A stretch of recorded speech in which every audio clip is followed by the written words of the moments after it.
Hi, my name is Elaina Vielbaum, and I'm a current supplemental PsyD Practicum student in the Adolescent Substance Use Treatment Program, as well as the training assistant at Adolescent Counseling Services. Today, I'm here with our clinical director, Dr. Sarah Burdge, and our hope is that together, between the two of us, we can answer any general questions you may have about our training program and what we offer here at Adolescent Counseling Services. So without further ado, I'd like to introduce to you all the clinical director, Dr. Sarah Burdge. Hi, everyone. So happy you're watching this video and hoping I'll get to meet many of you in interviews. So I want to start by just saying a little bit about Adolescent Counseling Services. Our mission at Adolescent Counseling Service is to empower youth in our community to find their way through social emotional support and by building safe, accepting communities. So a little about the programs that we have at Adolescent Counseling Services. We have 4 main programs. We have our on-campus programming, where we have services on site at middle schools and high schools, and this year even 1 elementary school and some youth centers. In our adolescent substance abuse treatment program, we provide intensive assessment and treatment for adolescents struggling with various substance use challenges, and also support for their families. And our outlet program, where we support LGBTQ plus youth, both with clinical services as well as social support services and consultation services. And our community counseling program, which is a general outpatient clinic for youth and their families in the Mid-Peninsula region. So can you tell us what really makes a training experience at ACS unique? Okay, great question. 2 things I think are really unique about ACS. One is that we very intentionally are a smallish community mental health nonprofit with no desire to get bigger, very anti-Silicon Valley. We really want to have an eye on quality. We're very picky about the agencies and schools that we work with, and we really have a big focus on quality with no desire to keep getting bigger. We just want to do whatever we're doing with a high bar of quality. Another unique thing is our funding model. The majority of our funding comes from private donors and grants, which means we get to design our programs. And you as an intern can be a part in some cases of helping us design our programs. So nobody else is telling us via a contract or something exactly how to run our programs. We like to be able to modify them as we see fit, as we see changes come out in the research or changes in the needs of the community. We can change our programming to make sure they're the highest bar as possible. So those are 2 unique things about being at ACS. And what specific requirements are there to be eligible to apply to any of our 4 programs? Okay, so in our on-campus programming, you can be at any level of your training. So we have everything from first-year MFT trainees, first-year practicum students, and PhD or PsyD programs, first-year social work students, all the way up to postdocs in our on-campus programming. In our substance use treatment programming and our outlet program, you need to have at least 1 year of clinical experience under your belt or some other relative experience, because they're both working with high needs clients. You really need at least some clinical experience under your belt to really make use of your training year in the substance use treatment or the outlet program. CCP, you need to be a post-degree person, because that is a place for you to be practicing private practice skills, and you work much more independently in that program. So how many positions will ACS be offering for the 2022 and 2023 training year? So overall, across all our programs, we'll have somewhere 20 to 25 trainees, interns, postdocs, and a general guess is that our on-campus programming will probably have about 12 trainees. In our ASAP program, our substance abuse treatment program will probably have 5, outlet probably 3, community counseling would love to have 3 or 4 post-degree people. So that's a general idea of the size of the teams. And overall, what demographics would you say ACS serves? Well, our goal, this is another unique thing about ACS. Our goal is to serve all the youth across all the demographics in the Mid-Peninsula area. So in general, we provide programming in northern Santa Clara County, southern San Mateo County. So we aim to support all SES, all ethnic groups, religious groups, cultural groups. We have a particular focus on marginalized youth, marginalized due to their gender identity, marginalized due to their cultural identity, their immigration status, etc. So we have a particular focus on making contact with marginalized youth, but we also aim to be available to youth of any demographics.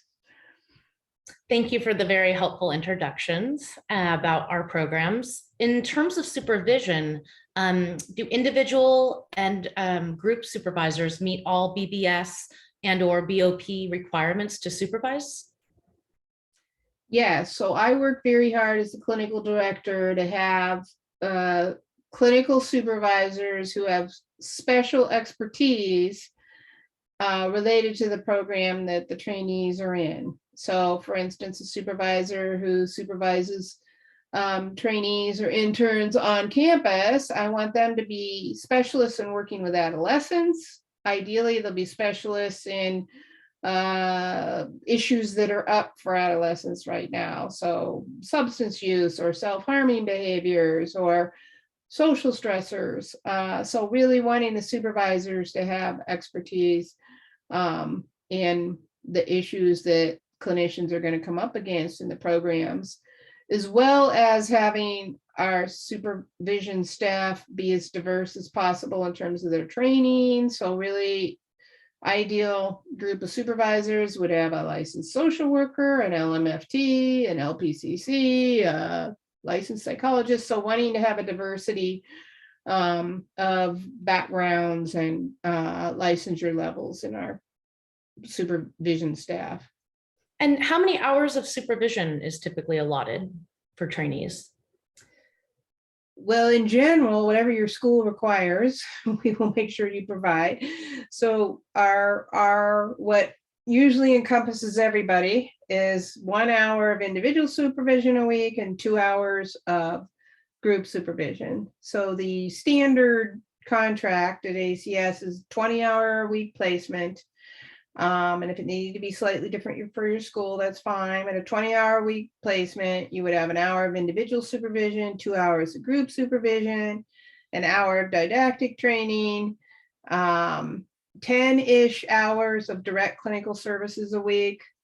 And you'd attend a staff meeting, and then you have some hours for administrative paperwork stuff as well. And in terms of theoretical orientations, which in particular would you say supervisors really ground their work from? Well, as a clinical director, I do not have one theoretical orientation or modality that I feel everybody should be using. I really want to leave it up to the trainee and the supervisors to decide on a case-by-case basis what interventions would be best for a given client. And I also want to empower trainees to really choose for themselves what they want to be learning and to get support from their supervisors. So we have a broad range of interventions that we support, everything from motivational interviewing to CBT to ACT to trauma-informed interventions to internal family systems to psychodynamic perspectives. a big awareness on developmental history, trauma history, attachment history, and other things as well. The idea being really wanting trainees to choose something they want to learn and get support from their supervisor. And if it's a match for their client, that's what matters. So in terms of responsibilities and training opportunities, what are typical responsibilities given to a trainee, and what type of therapy services can a trainee expect to provide? Okay, good question. So it depends on the program and the site. Almost all clinicians in training will provide individual services to adolescents of some age. Some programs you'll also be providing family therapy, and most programs you may have an option also to help with some group therapy. In our substance abuse treatment and outlet program, we have groups for parents as well as groups for youth. I love all trainees to also get an opportunity to do some psychoeducation, because I think that's an important part of being a clinician, is being confident educating people. So those are the main areas: individual, family, group, psychoeducation. And are there trainings and didactics that are held each week? Yes, we have at least an hour a week of trainings, and it's a combination of trainings by our staff on some fundamentals of using our systems and fundamentals of working with adolescents. And then we also have a number of guest speakers who come in who have expertise on different issues related to adolescence, like gaming addiction or grief in adolescence, or social media usage, and various things like this. We have guest speakers who come in and help with our didactics as well. And what are the typical start and end dates for the training year? We have our agency-wide orientation is usually the third week of August. And then it depends on your site exactly when you'll start providing services. So within a week or two after that. For school-based services, you'll end at the end of the school year, so early June. For all our other programs, you'll continue into the end of July, beginning of August. So how common would you say it is for trainees to stay on at ACS following a first training year? Great question. So we actually have it in our strategic plan that we want in terms of stay multiple years. And the reason for that is there's a shortage of clinicians in the Bay Area who have true expertise in working with adolescents. So one way we can help with that is have some of our trainees return for multiple years, so that you have the opportunity to really get deeper into having the foundation of what you need to be a true expert in supporting adolescents. So we aim to have 40-ish% of our interns every year returning, so that we're developing more expertise in the community. And most importantly, I would say, what are you looking for in an ACS trainee? Good question. One thing I'm always looking for is passion for working with adolescents.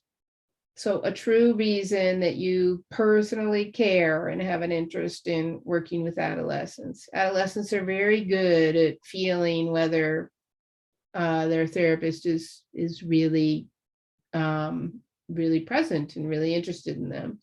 So somebody who really cares about working with adolescents.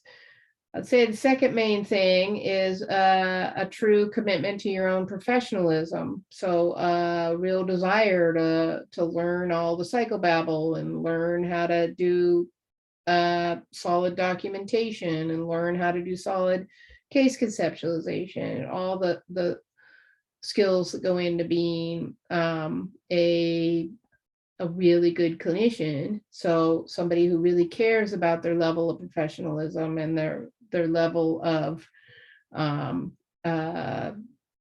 effectiveness.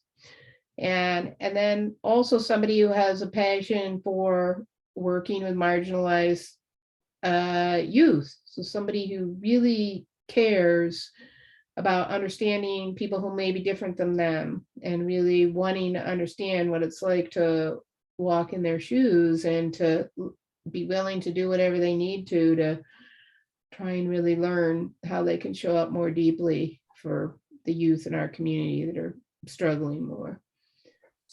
And can you kind of just briefly explain how to apply if interested?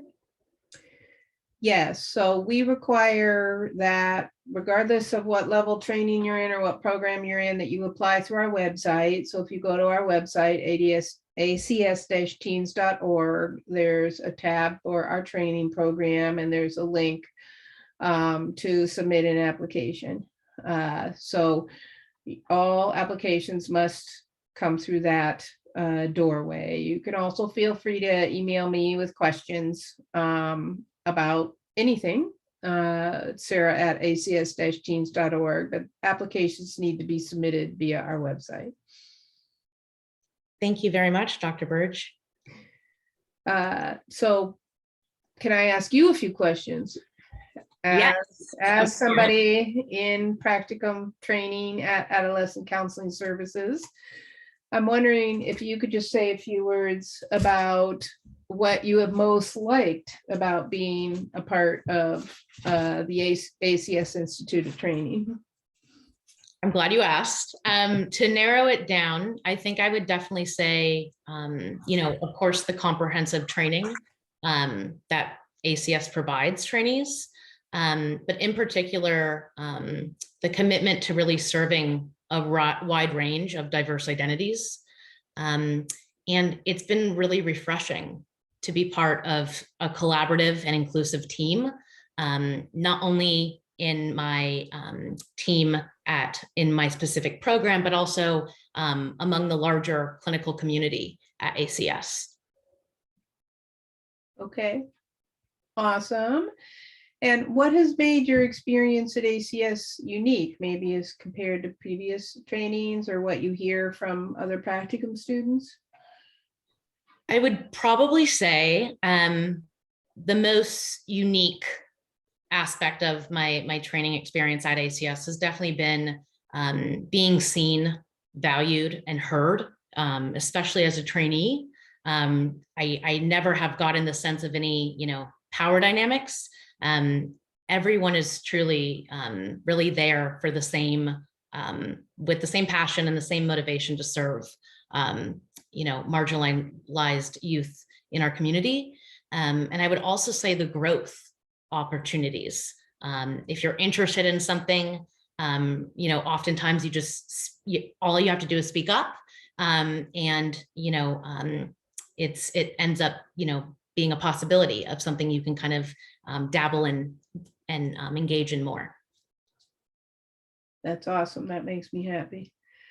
So thank you for answering those questions, and thank you for everybody who listened in. And if you have any further questions, feel free to email me at sarah@acs-teens.org. You can always go to our website to get that email as well. And I look forward to meeting you in the future.